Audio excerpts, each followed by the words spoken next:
Bienvenidos a un nuevo capítulo de Vidas Longevas. El día de hoy tenemos una invitada especial.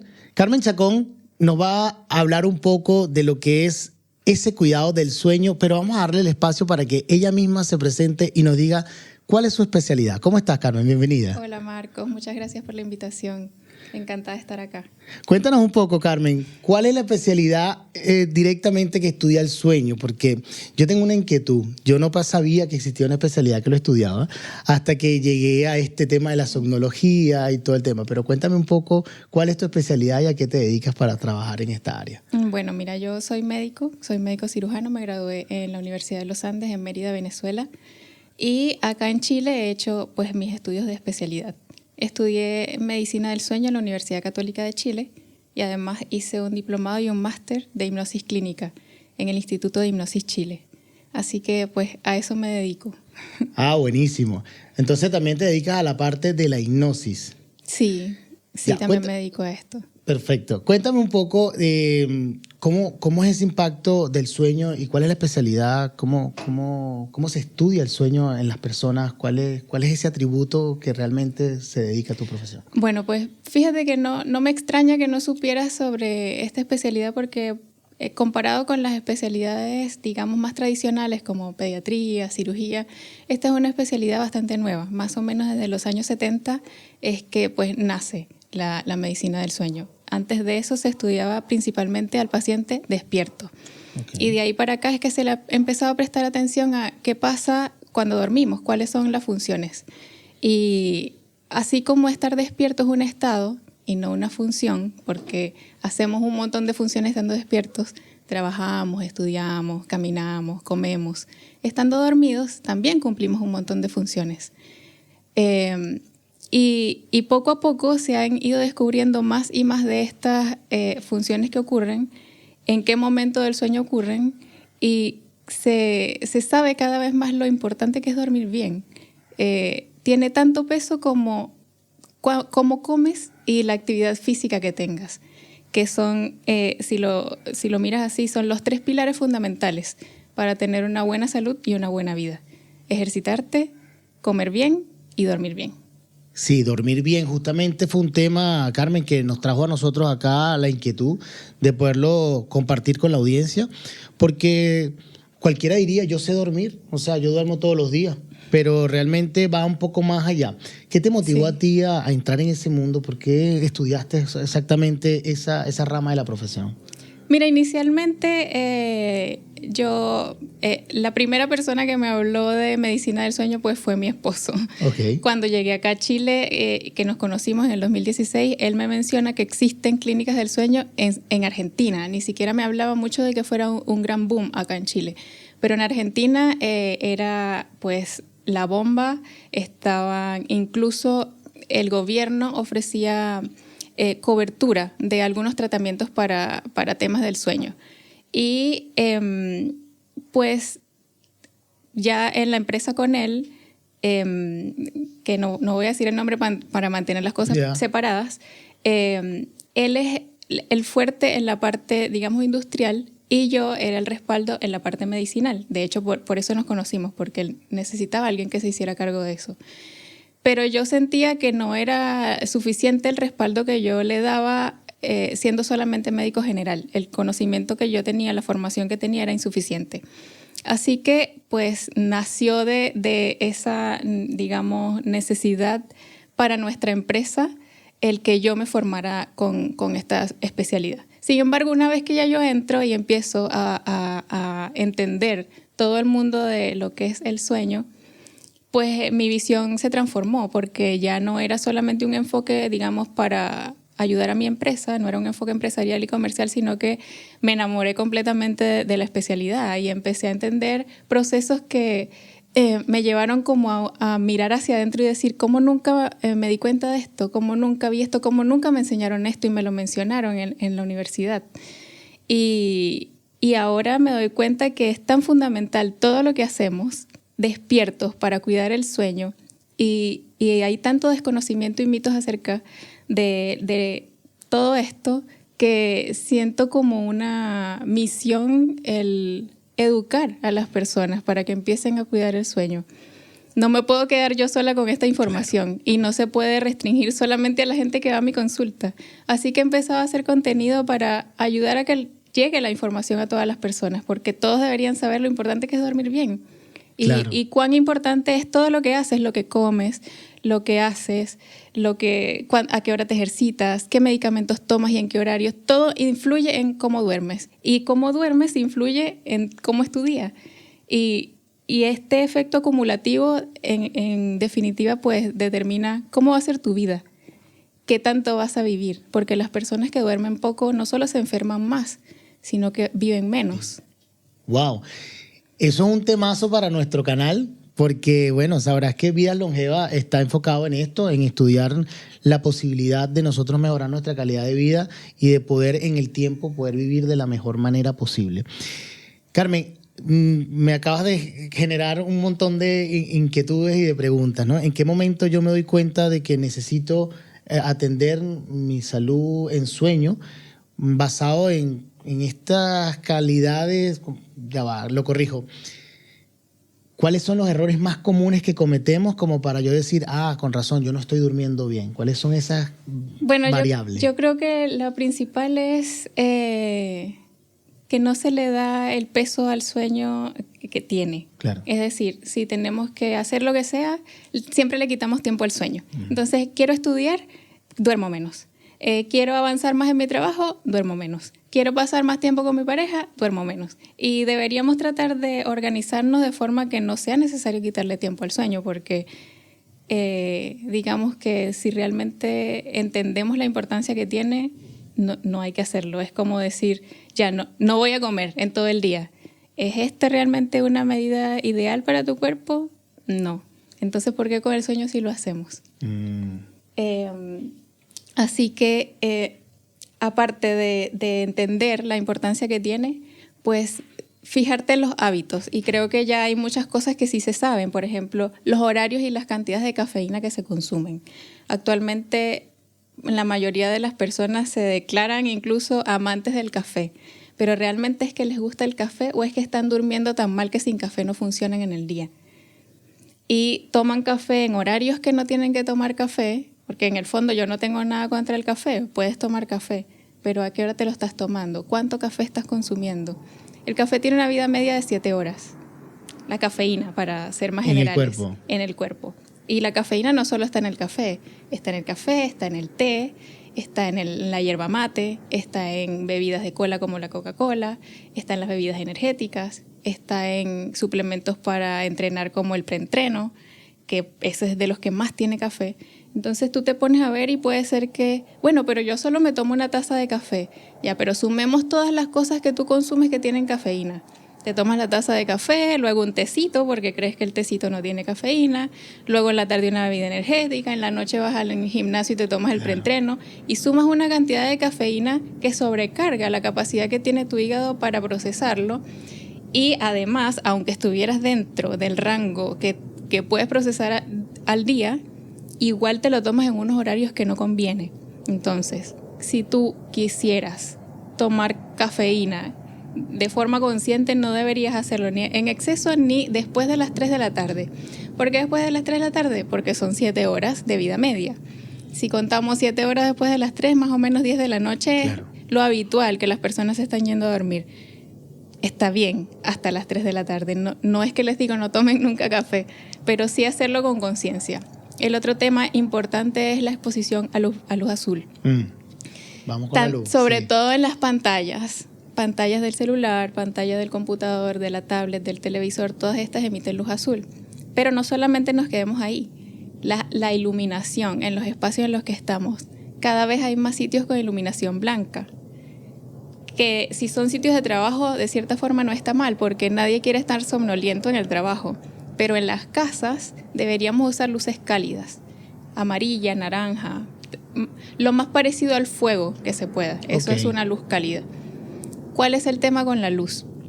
El sol es la mayor fuente de luz que tenemos. El sol nos da no solo luz blanca, sino que nos da luz roja, luz infrarroja, luz ultravioleta. Dependiendo del horario y la inclinación que tenga el sol con la Tierra, pues vamos a tener más de una o de otra.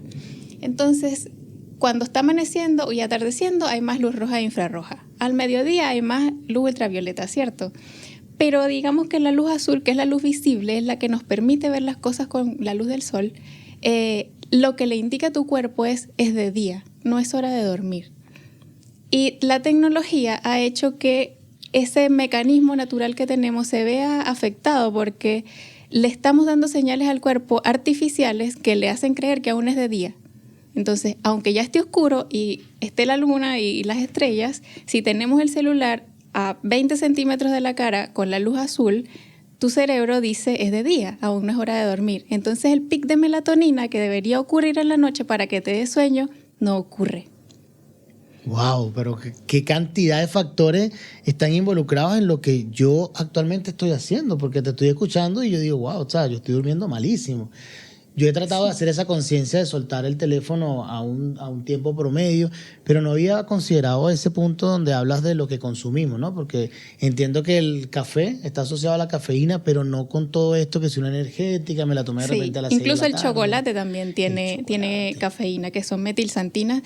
Y el mecanismo de acción que usan estas, que es...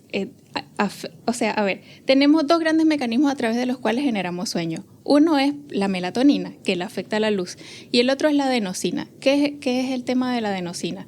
Cada vez que nosotros usamos una molécula de energía, que es el ATP o adenosintrifosfato, como residuo después de usarla queda una molécula de adenosina. Entonces, mientras nosotros estamos despiertos, solo por respirar y estar despiertos ya vamos generando esto, pero si además hacemos ejercicio o tenemos exigencias mentales, se genera más aún. Entonces, mientras más horas estamos despiertos, más carga de sueño se genera por esa cantidad de adenosina que está allí acumulada. ¿Qué hace la cafeína? La cafeína bloquea el receptor de adenosina y engaña a tu cerebro y le impide darse cuenta de toda la adenosina que hay ahí acumulada. No es que te dé energía, es que te engaña. Wow. Bloquea el receptor. Entonces, si estás tomando cafeína y además estás expuesto a luz azul hasta la noche, estás bloqueando dos de los grandes mecanismos para generar sueño. Aunque lograras conciliar el sueño y completar las horas que tienes que dormir, sería un sueño de mala calidad, porque no es solo estar acostado con los ojos cerrados. Mientras estamos durmiendo ocurre algo que se llama arquitectura del sueño, que es pasar por las fases del sueño y cada una tiene una proporción, un momento en el que tiene que ocurrir para que cumpla las funciones que tiene que cumplir. Y si nosotros estamos teniendo malos hábitos en el día, aunque cumplamos con las horas, esta arquitectura se va a afectar. Y vamos a pasar la mayor parte de la noche en sueño superficial. Y el sueño superficial, si bien es importante y tiene sus funciones, no cumple las funciones ni del sueño profundo ni del sueño REM. Claro. Cada uno tiene su fase. Ahí me lo vas a explicar más adelante un poco de qué se tratan estas fases del sueño porque me parece súper interesante. Pero hay una pregunta mucho más genérica y sé que se la voy a estar haciendo cualquier persona en este momento de la audiencia. ¿Cuántas son las horas correctas de sueño? He escuchado que si tú duermes 6 horas son reparadoras, que son 8, que más de 10 son muchas. Exactamente cuántas horas debe dormir la persona o eso depende de cada organismo. Cuéntame un poco sobre eso. Bueno, depende de la edad, para empezar. Okay. No es lo mismo un bebé recién nacido que un adulto o que un adolescente o que un anciano. Pero hablando de adultos, ya 18 hasta en adelante, el rango va de 7 a 9 horas. Eso es lo que necesita un adulto humano todos los días como sueño, de 7 a 9 horas. Es un mito que los ancianitos necesiten menos horas. Ellos tienden a dormir menos, sí, pero no es que necesiten menos sueño, es que pierden su capacidad de generar sueño. Es decir, pensar que ellos necesitan dormir menos porque generan menos sueño es como decir que necesitan huesos frágiles porque se les descalcifican cuando están viejitos.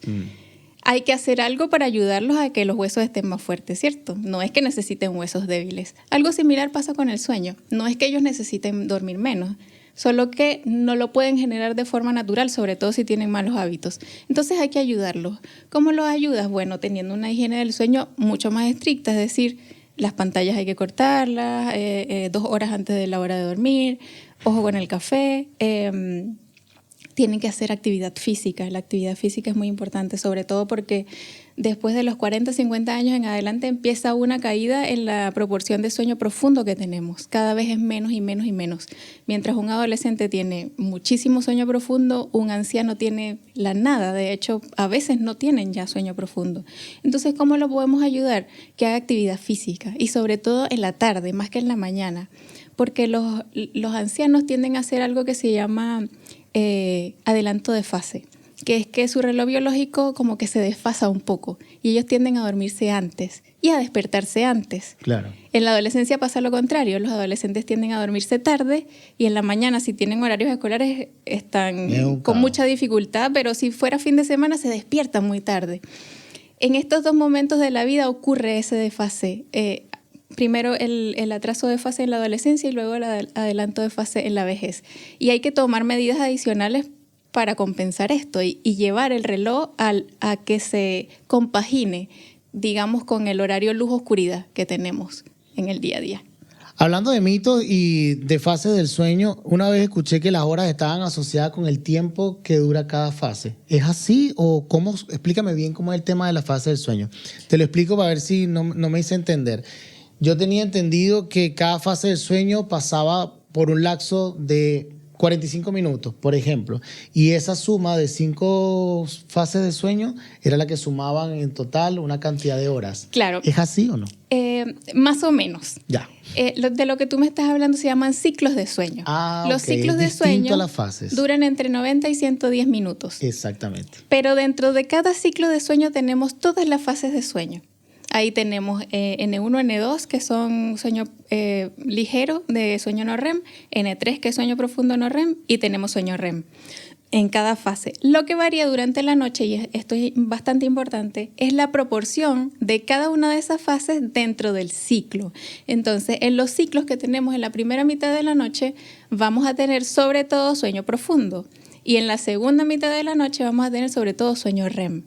Entonces, estas personas que madrugan un montón, que se paran a las 5 de la mañana, se están comiendo justamente esa parte de sueño REM. Y entonces, pues, el sueño REM tiene unas funciones muy importantes, que son la consolidación de la memoria, del aprendizaje y la regulación de las emociones. Cuando uno no tiene suficiente sueño REM, uno empieza a sentir que el mundo es más hostil de lo que realmente es. Se han hecho estudios haciendo imágenes cerebrales mientras los hacen ver fotografías con caras de personas que van con desde sonrisas neutrales hasta ceños fruncidos. Hicieron este estudio con 2 grupos, un grupo control que durmió a las 8 horas y otro grupo que durmió 6 horas. Tampoco era tanta la diferencia. Fíjate, cada minuto cuenta. Los que durmieron 8 horas reconocieron sin equivocaciones todas las caras que vieron, las identificaron correctamente. Esta era amigable, esta no, esta era neutral. En cambio, el grupo que durmió 6 horas identificó como hostiles caras que eran neutrales e incluso amigables. Perdemos esa capacidad de reconocer correctamente el mundo que nos rodea cuando dormimos poco, porque no tenemos suficiente sueño REM. O sea, una alteración de la percepción de la realidad por no tener sueño REM. Sí. Wow. Por eso se relaciona mucho también el dormir mal con la aparición de trastornos del ánimo. La ansiedad y la depresión están muy de la mano con dormir mal. Y no solo hay que verlo como que es porque estoy deprimido, estoy durmiendo mal. Hay una relación bidireccional. Sí, me siento mal porque estoy durmiendo mal, pero también estoy durmiendo mal porque me siento... O sea, se afectan claro. Las dos. Sí, la depresión aumenta por dormir mal y el dormir mal aumenta por la depresión. Carmen, ¿y estas personas que tienen rutinas de trabajo nocturnos, bien sea por rotativos, porque tienen jornadas mañana, tarde, noche, o que trabajan derechamente de noche? ¿Qué pasa en este tipo de personas? ¿Se ven afectando su salud en el tiempo o es algo que se puede contrarrestar con medicina o con terapia, no sé? Bueno, estas personas usualmente terminan teniendo trastornos del sueño porque lo que sucede se llama cronodisrupción. Este es el nombre, digamos, específico para eso. Y es que se desalinea el reloj biológico con el ciclo luz-oscuridad a causa de los horarios. incluso se ha visto que personas que hacen 15, 20 años de turnos terminan teniendo cáncer. O sea, está clasificado ya como un factor carcinogénico hacer turnos. Claro, no por 1 año o 2, pero más de 15 años sí se considera un factor. ¿Qué tipos de tumores son los más usuales con este factor de riesgo? Sobre todo los que son hormonodependientes, como el cáncer de mama, el cáncer de próstata. Son los que más se han visto afectados. La recomendación con estas personas es que entiendan muy bien que, para empezar, no todo el mundo se puede adaptar a esto. Digamos que cada persona, más allá de cómo duerma, tiene un cronotipo. Hay personas que son alondras y hay personas que son búhos. Esto lo que quiere decir es, hay gente que es mañanera, que de forma natural, aunque sea fin de semana, vacaciones, se despiertan temprano y su punto más productivo es temprano. O sea, si te pusieran a elegir en qué momento entrenar, en qué momento presentar un examen, en qué momento hacer lo que sea, van a elegir la mañana porque se sienten más productivos en la mañana. Y hay personas que son búhos. Al contrario, en la mañana ellos quieren descansar, dormir, no es el momento para trabajar, y en la noche es un momento más productivo. El tema es que lo más usual no es que trabajemos de acuerdo a ese cronotipo y a esas facultades naturales que tenemos, sino que nos toca adaptarnos a lo que hay. Entonces terminan personas mañaneras, tal vez en trabajos de noche, y el ir contra lo natural tiene su efecto. Hay personas que se adaptan, pero no todas se pueden adaptar, y esto pues pasa factura. Entonces, ¿qué cuidados deben tener? Las personas que hacen turno tienen que igual completar sus horas de sueño en el día, que esto es una de las cosas que no pasa. Muchas veces la gente sale del turno y termina haciendo, digamos, su vida normal. Salen del turno al gimnasio o a estar con su familia, pero no a dormir. Y si es que duermen una siesta de media hora, 1 hora y listo, y siguen haciendo su vida como si nada. Entonces esto es un error frecuente, incluso en el personal de salud. Y lo que deberían hacer es, al principio del turno, si tienes un turno nocturno, sí exponerte a luz azul y incluso con cafeína te puedes ayudar. Ideal si haces incluso una siesta previa. Ya cuando falten unas 6, 7 horas para terminar el turno, no más cafeína. Y cuando ya estés por salir, no exponerte más a luz azul, incluso salir del turno con lentes de sol para que la luz natural no afecte tanto tu melatonina. Llegar a casa y directo, no hacer vida social, nada, directo a dormir con antifaz para lograr oscuridad, ojalá en un ambiente lo más tranquilo que se pueda para poder tener un sueño reparador. Si no lo tienes, pues puedes recurrir a usar, por ejemplo, tapones para los oídos o ruido blanco para que tape el ruido de fondo y completar tus 7 a 9 horas de sueño, porque tu cuerpo lo necesita. Wow, qué difícil eso, porque en esta actualidad, la ciudad, el trajín diario, es súper complicado yo poder llegar a mi casa a las 7, 6 de la mañana y lograr tener 8 horas de sueño cuando recién está comenzando el motor productivo y el ruido, todo del ambiente.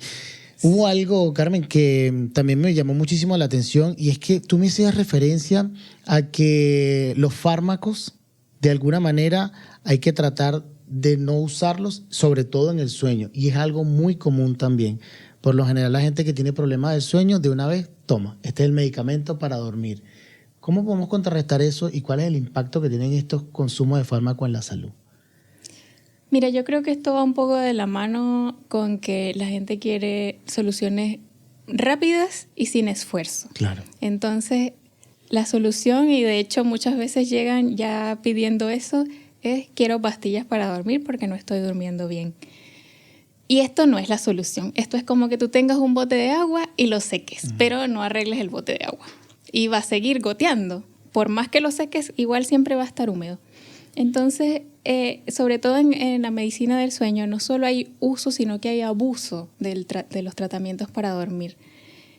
He tenido pues en la experiencia profesional que ver pacientes que llegan ya, no tengo 20 años tomando esta pastilla para dormir, hace 15 años que tomo esta pastilla y aún así no duermo. Claro que no duermes porque ya no te está haciendo nada para dormir. Creaste una adicción a ese medicamento, pero ya no tiene un efecto. Cuando tú revisas los estudios científicos que hacen de todos estos fármacos los hacen en tiempos cortos, máximo 3 meses. Entonces, mantenerte 20 años tomando una pastilla porque dices que la necesitas para dormir no es real. Eso ya no te está haciendo nada para dormir, pero se convirtió en parte de tu rutina de sueño. Claro. Entonces, eso también es importante. Si tú crees y ya está como arraigado que estas cosas hago yo antes de dormir y con eso duermo, cuando tú quitas alguna de esas, como que tu cerebro lo extraña porque tú te acostumbras también a las cosas. Entonces, pues es un tema importante este de los medicamentos para dormir, porque a veces no solamente toman una, hasta varias pastillas para dormir y aún así no consiguen resultados. Y es porque no se está tratando la raíz del problema. Imagínate, si me tomo 3 pastillas para dormir, pero uso el celular hasta la 1 de la mañana, tomo café todo el día, estoy muy estresado y no estoy gestionando estas emociones.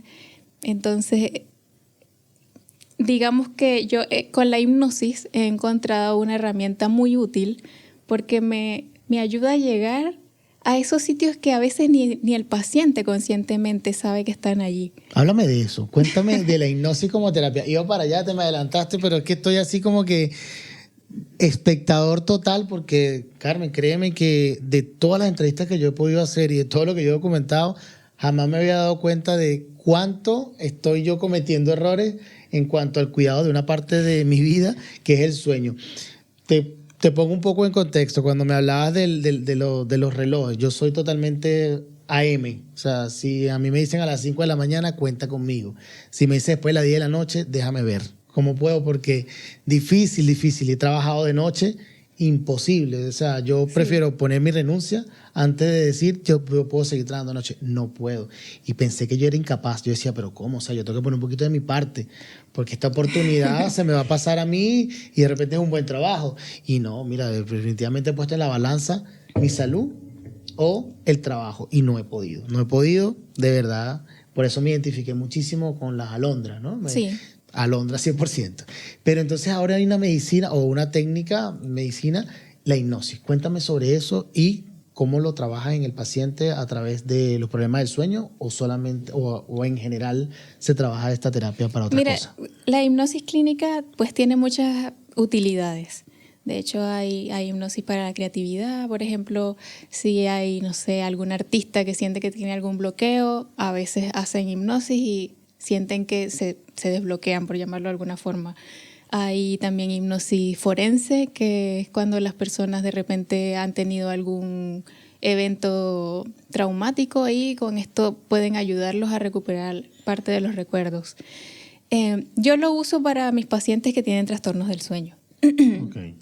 Y pues la verdad es que me sirve de forma transversal, tengan el trastorno que tengan. De repente no como terapia principal, pero sí como ayuda. ¿En qué trastornos siento que tienen mucha relevancia? En trastornos como por ejemplo el insomnio es muy importante porque no siempre el insomnio es por malos hábitos. A veces tengo pacientes que son súper estructurados y ya vienen de otras consultas y me dicen, es que ya yo he hecho todo.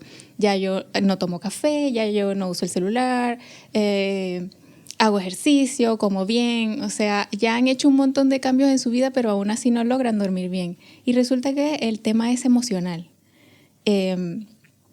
Y este tema emocional pues puede tener muchas causas. A ver, por ejemplo, he tenido pacientes que son colegas, que son médicos, y el gran gatillante es que hacen turnos de noche. Entonces, ¿qué pasa cuando tú haces turnos de noche? Tú te mantienes en un estado de alerta, porque en cualquier momento te van a llamar, en cualquier momento vas a ser necesario. Y al cerebro le cuesta un poco entender cuándo estás de turno y cuándo ya estás en tu casa. Claro. Y cuando estás en la casa sigues en ese estado de alerta. Entonces, por ejemplo, ese es uno de esos casos que con hipnosis puedo ayudar. O de repente están con alguna situación, algún duelo, o tienen problemas laborales o problemas familiares, y a veces uno va un poco más profundo y se da cuenta, oye, pero es que esto ni siquiera es como... El paciente consciente me hablaba de la punta del iceberg, pero cuando ya vamos a la parte de la hipnosis, el paciente a veces se sorprende incluso porque es como, no me había dado cuenta que esto era lo que no me dejaba dormir. Es increíble porque la hipnosis, imagínate como que estás en un teatro donde están todas las luces encendidas. Eso es como estar despierto, vigil, consciente. Cuando estás en hipnosis es como que apagaras todas las luces y dejaras solo una luz en el centro de la tarima que ilumina lo que es importante, solamente el artista que va a hablar. Entiendo. Algo así es la hipnosis, es un estado de concentración aumentada, es enfocarte en una sola cosa. Y la mente te lleva a eso, o sea, las respuestas están en cada uno, solamente hay que saber llegar. Pero ahí atacas entonces partes emocionales directamente. Sí, claro, creencias sobre todo, y partes... con la hipnosis como que quitas esas capas que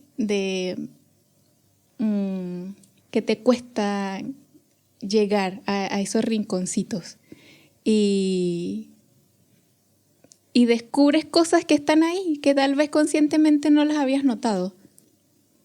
Imagínate que yo de repente te pregunte ahora, ¿qué está en la mesa que está allá detrás de ti? Y conscientemente no lo recuerdas. Pero si yo te hago una hipnosis, tu mente sabe qué hay ahí porque cuando entraste lo viste. Sabe exactamente qué hay en la mesa. Conscientemente no, pero tú lo sabes. Wow, eso suena así como bastante metafísico, surrealista, pero sí, he escuchado Pero es bastante real. sobre eso y es interesantísimo. Me gustó bastante el punto y por eso lo quería también traer acá. ¿Qué pacientes deciden ir a tus terapias para tratar el sueño? Porque te decía, yo me acabo de enterar de que yo cometo un montón de errores en mi cuidado del sueño, a pesar de que soy consciente de que tengo que cuidarlo. Pero jamás había pensado en ir a una terapia de somnoterapia o de hipnosis para tratarlo. ¿En qué momento el paciente toma la decisión de asistir y a quién se le recomienda también empezar a tomar medidas sobre esto? De repente alguien que nos está escuchando diga, wow, puede ser parte de mi problema y no lo había visto. Claro. Bueno, mira, yo los pacientes que veo generalmente son pacientes que tienen mucho tiempo durmiendo mal y que ya han intentado previamente con otros médicos porque a veces ni siquiera saben con quién tienen que acudir. Claro. Entonces vienen como rebotando de médico en médico hasta que finalmente llegan a mí y por eso muchas veces tengo 15 años tomando unas pastillas porque al final se las mandó a alguien, no volvieron, se las siguen comprando por su cuenta o van a otro, no le cuentan, le vuelven a recetar y no hay como un seguimiento. Y en parte es porque te digo que los médicos generales desconocen en gran parte cómo llevar los trastornos del sueño. Y lo digo con base porque yo antes de hacer esta especialidad sabía muy poco sobre el sueño. Siempre se hace como como que no se le da la importancia. Y como que siempre se toma como que es parte de otro trastorno. Ya esta persona no está durmiendo bien porque esto otro. No, a veces el trastorno del sueño es solo, no necesariamente va acompañado. Pero sí es que si no lo sabes, no lo vas a pensar. Y en pregrado se habla muy poco de sueño. Entonces, a mí me llega más que todo eso. Pacientes que tienen ya mucho tiempo durmiendo mal, vienen intentando resolverlo hace rato hasta que finalmente llegan conmigo. Cada vez más personas se instruyen más sobre esto y digamos que eso me alegra un montón porque pues digamos que el tiempo de diagnóstico cada vez se acorta un poco. Si antes, no sé, demoraban 10 o 15 años en ser diagnosticados, ahora tal vez sean 7, 5 años.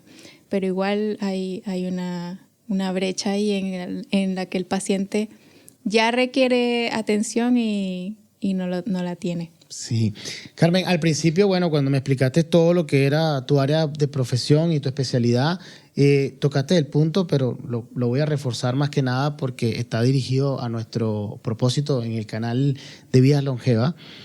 ¿Cómo afecta el trastorno del sueño o el mal cuidado del sueño a nuestro desarrollo para la longevidad, para tener una vida más saludable en el tiempo? Siempre pensando en que yo no tengo la fecha real en la que yo voy a dejar de existir, pero si puedo vivir 100 años, lo quiero hacer de la mejor manera posible. ¿Cómo me afecta a mí el sueño directamente en lo que es el envejecimiento, por llamarlo de alguna forma? Mira, afecta muchísimo. Para entender las consecuencias, pues partamos por cuáles son las funciones del sueño. Entonces, las funciones del sueño principales son restauración y reparación, fortalecer el sistema inmunológico, regular el sistema metabólico y pues además regular las emociones, memoria y aprendizaje. Esos digamos que son como las principales. Entonces, cuando estas fallan, empiezan a haber problemas metabólicos, que es diabetes, resistencia a la insulina, obesidad. Aparecen también hipertensión, dependiendo del trastorno del sueño, pero en general hipertensión, pueden haber arritmias cardíacas, empieza a haber trastornos cardiovasculares en general, aparecen los trastornos del ánimo. Y otra cosa muy importante que ocurre es que durante el sueño, a través del sistema linfático, digamos que se sacan todos los desechos que hay allí acumulados en el cerebro. Si tú todos los días duermes poco, entonces siempre va a quedar como una partecita de esos desechos que no se sacó, no salió. Van a quedar residuos. Y esto se ha asociado que a largo plazo puede generar enfermedades neurodegenerativas como la enfermedad de Alzheimer, que creo que es como un mensaje bien importante que lo tengan en cuenta. O sea, no dormir bien puede llevarte a tener Alzheimer. Wow. Creo que nadie quiere tener Alzheimer. No, para nada. Yo fui testigo de una pérdida familiar por Alzheimer y ahí empecé a investigar un poco porque, bueno, hay temas genéticos y tal, pero nunca lo había asociado con el sueño. Ya ahora se abre un poco más mi espectro de visión hacia esto. Claro, lo que pasa es que cuando estamos dormidos, sobre todo en sueño profundo, y también importa incluso la posición en la que dormimos, se recomienda de lado. Cuando estamos boca abajo o boca arriba, puede ser que esta circulación del líquido cefalorraquídeo no sea la ideal. Entonces, a través de ese flujo que ocurre del líquido cefalorraquídeo, que no es igual a cuando estamos despiertos, salen residuos a través del sistema linfático. Y es lo que te digo, es como que quedara basura todo el tiempo si no duermes bien. Hay que dormir bien.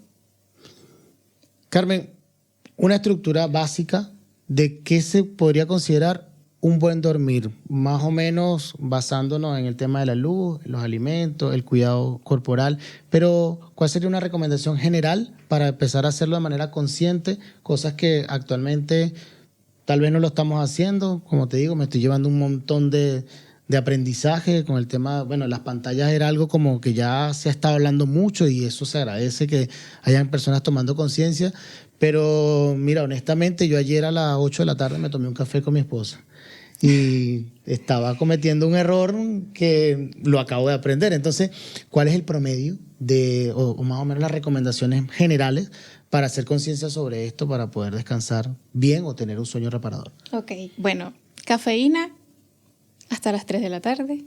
Las pantallas, lo ideal sería no usar pantallas las últimas 2 horas. Sin embargo, pues hay que adaptarse a la realidad y la recomendación, digamos, la A es esa, pero la B, que es mejor algo que nada, es activar los filtros de luz azul en los dispositivos. Y si no tiene filtro de luz azul, bajarle el brillo. Por ejemplo, yo en mi televisor no tengo cómo ponerle filtro de luz azul, pero lo que hago cuando es de noche es ponerle el brillo lo más bajo que puedo, de manera que me afecta menos. Aunque de todas las pantallas la que menos afecta es la televisión, porque no la usamos tan cerca de la cara.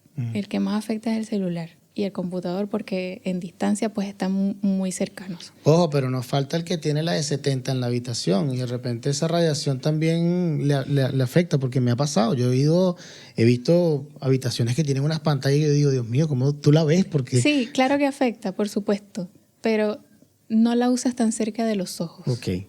Y tú no ves tele así, aunque sea grande. Entonces ahí bajar el brillo es la recomendación.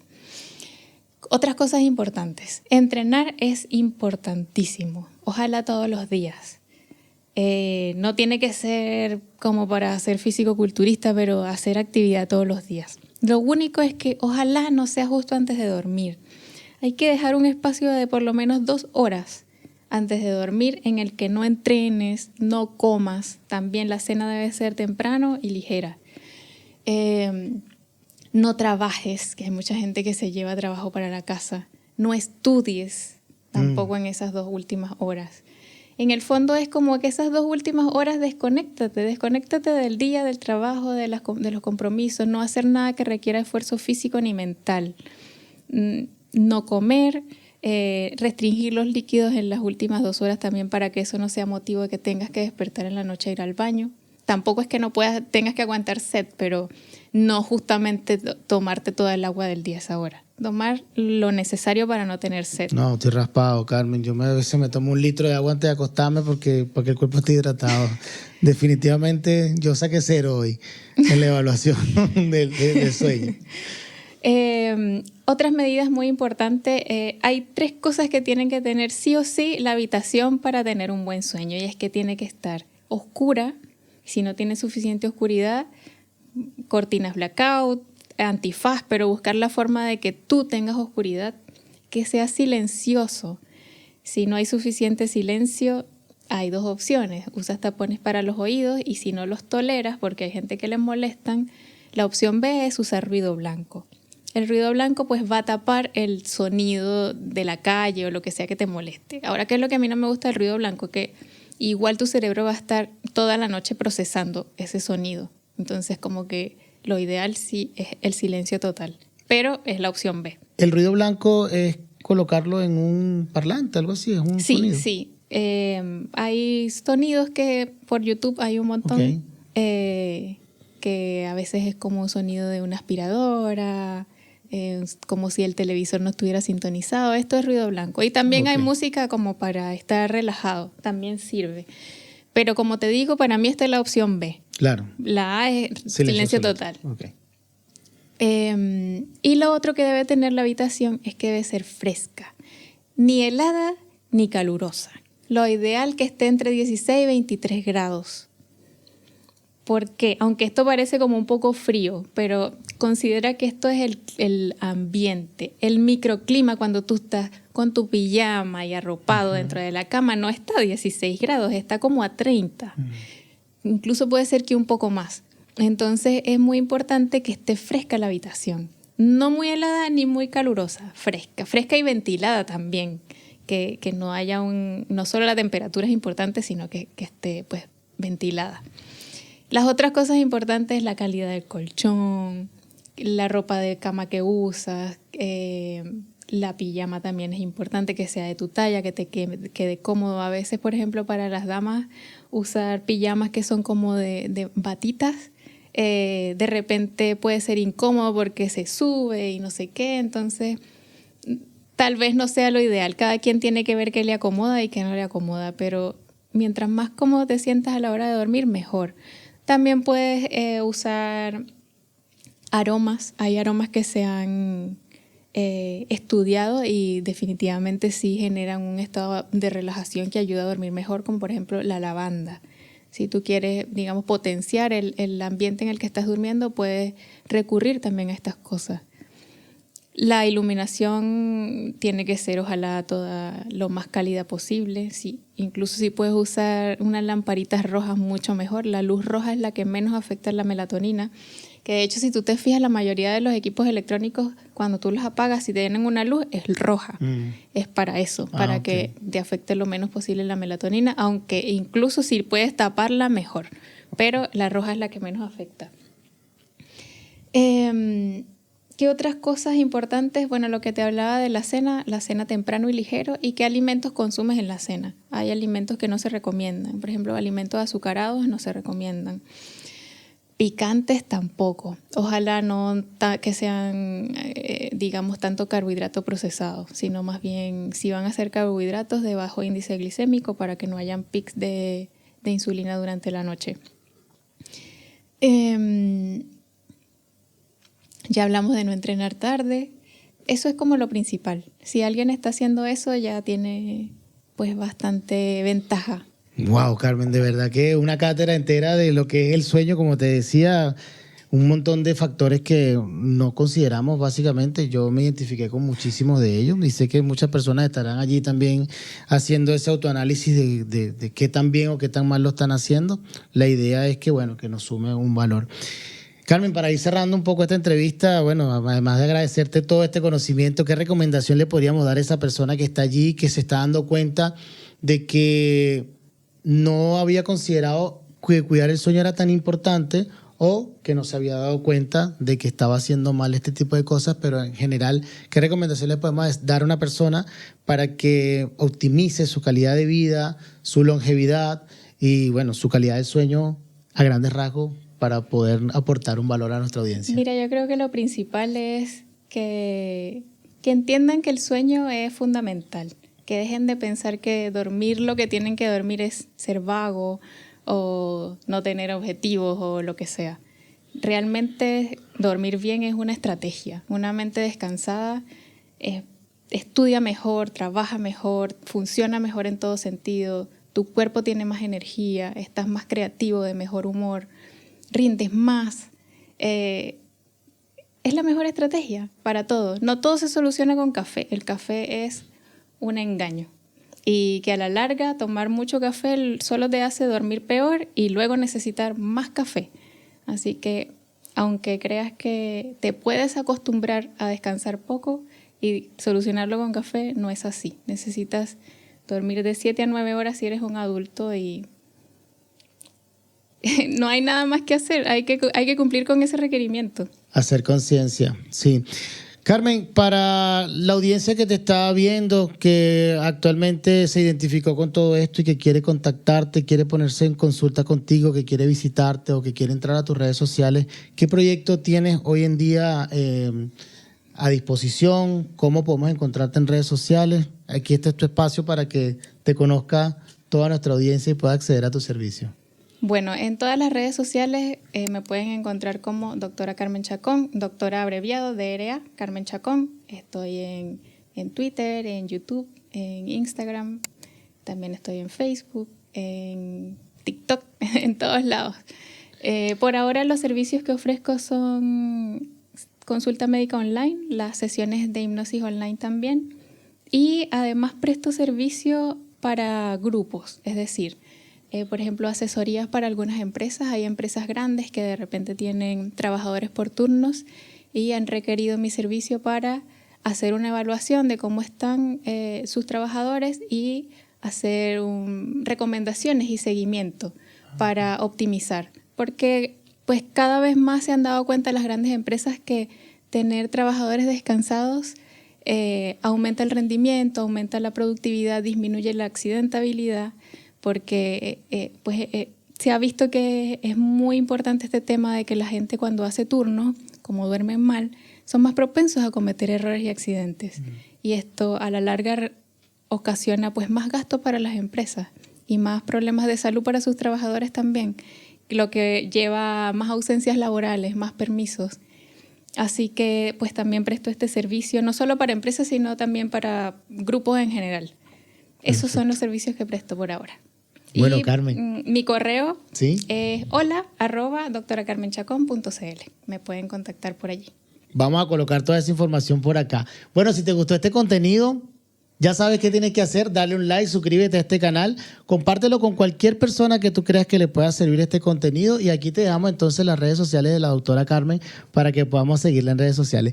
Muchísimas gracias, doctora. Un placer haberla tenido por acá y de verdad para nosotros un gusto haber podido compartir este espacio contigo. Gracias a ti, Marcos, por considerarme para llevar mi mensaje. No, gracias.